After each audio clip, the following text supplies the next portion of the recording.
Барлықтарыңызға қайырлы күн. Мен Кайыргелдинова Назерке, Әлкей Марғұлан атындағы Павлодар педагогикалық университеті, Мұсахан Қанапиянов атындағы жоғары колледжінің қазақ тілі мен әдебиеті мұғалімі мамандығының 3-ші курс студентімін. Республикалық Қазақстан Республикасы колледждерінің топ 100 студенті байқауының жеңімпазымын. Бүгінгі жетістігімнің бастауы менің туған өлкем, Сарыарқаның сұлу аймағы, Ерке ертістің жағасындағы Павлодар өңірі.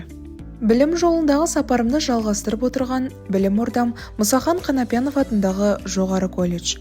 Бұл оқу орны білікті де білімді, парасатты ұстаздардың ортасы. Арман жолындағы сапарым осы оқу орнынан басталып, өзімді поэзиямен, кітаппен сырласатын, шығармашылық пен журналистикаға қызығатын тұлға ретінде тани бастадым. Түрлі салаларда өзімді сынап, өмірдің сан тарау мүмкіндіктерін зерттеп келемін. Бірақ жүрегіме ең жақын сала қазақ тілі мен әдебиеті. Қазақ тілі мен әдебиеті халқымыздың рухани байлығы, ұлттық болмысымыздың айнасы.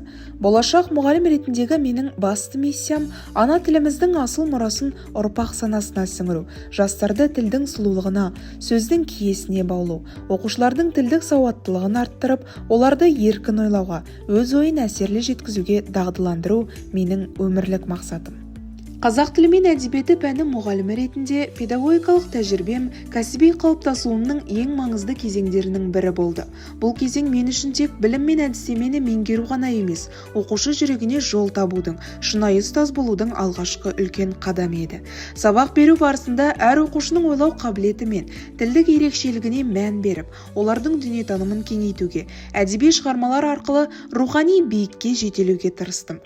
Әрбір сабақ тек тақырып түсіндіру ғана емес, тілдің сұлулығын, сөздің киесін сезіндіру, әдебиет арқылы ұлттық құндылықтарды бойына сіңіру деп білдім. Сондай-ақ тілге деген сүйіспеншілікті ояту, көркем сөздің қадірін арттыру мақсатында шебер сөз атты авторлық шығармашылық алаңын құрдым. Бұл әдебиет пен поэзияға бейім, сөз өнеріне жаны жақын студенттер бас қосатын рухани кеңістік.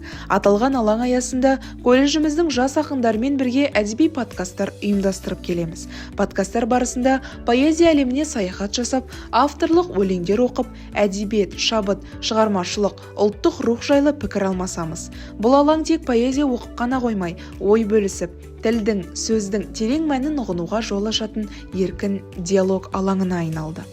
Бұл бастама ана тіліміздің қадірін арттырып, жас ұрпақты сөз киесіне бас июге баулуды мақсат тұтқан ерекше бастама. Әр адамның өмір жолы таңдаған мамандығынан бастау алады. Өз ісіңді шын сүйсең, ол жұмыс емес, өміріңнің мәніне айналады. Сондықтан мен үшін ең оңай жұмыс өзің сүйетін іс. Мамандық таңдауда маңыздысы табыс емес, ниет пен қызығушылық. Әр мамандық табысты болашақтың бастауы демекші, бұл мен үшін өмірлік қағидаға айналды. Әр мамандық қоғамда өзіндік бір мәнге ие. Мен бұл мамандықты жүрек қалауыммен таңдадым.